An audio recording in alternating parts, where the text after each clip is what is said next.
एक घर के पास काफी दिन से एक बड़ी इमारत का काम चल रहा था। वहां रोज मजदूरों के छोटे छोटे बच्चे एक दूसरे की शर्ट पकड़कर रेल रेल का खेल खेलते थे। रोज कोई बच्चा इंजन बनता और बाकी बच्चे डिब्बे बनते थे। इंजन और डिब्बे वाले बच्चे रोज बदल जाते, पर केवल चड्डी पहना एक छोटा बच्चा हाथ में कपड़ा घुमाते हुए रोज गार्ड बनता था। एक दिन मैंने देखा कि उन बच्चों को खेलते हुए रोज देखने वाले एक व्यक्ति ने कौतूहल से गार्ड बनने वाले बच्चे को पास बुलाकर पूछा, बच्चे, तुम रोज गार्ड बनते हो, तुम्हें कभी इंजन कभी डिब्बा बनने की इच्छा नहीं होती?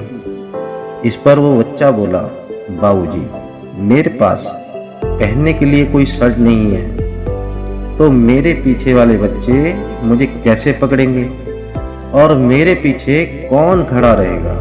इसलिए मैं रोज गार्ड बनकर ही खेल में हिस्सा लेता हूँ। ये बोलते समय मुझे उसकी आंखों में पानी दिखाई दिया। आज वो बच्चा मुझे जीवन का एक बड़ा पाठ पढ़ा गया। अपना जीवन कभी भी परिपूर्ण नहीं होता, उसमें कोई ना कोई कमी जरूर रहेगी। वो बच्चा माँ बाप से गुस्सा होकर रोते हुए बैठ सकता था, परंतु ऐसा न करते हुए उसने परिस्थितियों का समाधान ढूंढा। हम कितना रोते हैं, कभी अपने सांवले रंग के लिए, कभी छोटे कद के लिए, कभी पड़ोसी की बड़ी कार, कभी किसी के गले का हार, कभी अपने कम मार्क्स, कभी अंग्रेजी, कभी पर्सनैलिटी, कभी नौकरी की मार, तो कभी धंधे में मार। हमें इससे बाहर आना ही पड़ता है।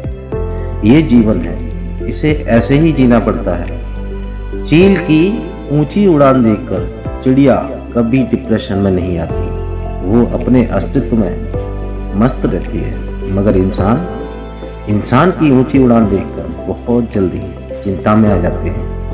तुलना से बचें और खुश रहें, ना किसी से ईर्ष्या, ना किसी से कोई होड़।